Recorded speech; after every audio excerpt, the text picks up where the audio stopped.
আসসালামু আলাইকুম। আমি এখন আছি একটা স্বপ্ন বেচাকেনার হাটে।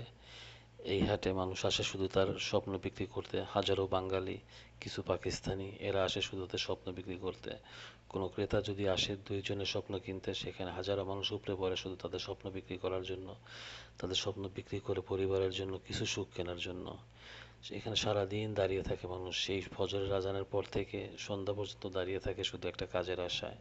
সারাদিন একটার মধ্যে একটা কাজ পেলে তাদের স্বপ্নের কিছুটা অংশ পূরণ হয়। রাস্তার দুই পাশে, রাস্তার মাঝখানে আইল্যান্ডের ভিতরে দাঁড়িয়ে থাকে হাজারো মানুষ, হাজারো বাঙালি, হাজারো পাকিস্তানি দাঁড়িয়ে থাকে সেই সকাল থেকে সন্ধ্যা পর্যন্ত শুধু একটা কাজের আশায়। যাদের ভাগ্য ভালো হয় তারা হয়তো কাজ পায় এবং নিজের খাওয়া ও টাকা ও পরিবারের কিছু জন্য টাকা উপার্জন করতে পারে।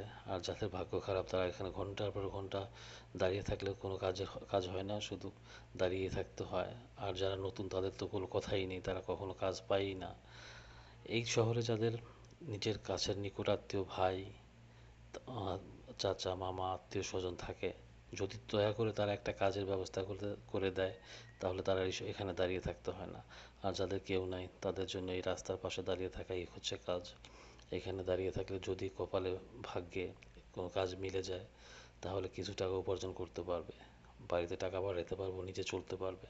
আর যদি সেটা না হয় তাহলে এখানে দাঁড়িয়ে থাকতে হয়। অনেকে তো থাকার জায়গা নাই, খাওয়ার ব্যবস্থা নাই, এখানে দাঁড়িয়ে শুধু একটু কাজের অপেক্ষা করে কখন কাজ আসবে। তো এই দেশে মানুষের কাজের খুব অভাব। এদেশে মানুষ কাজ না করে অনেকে না খেয়ে থাকতে হয়।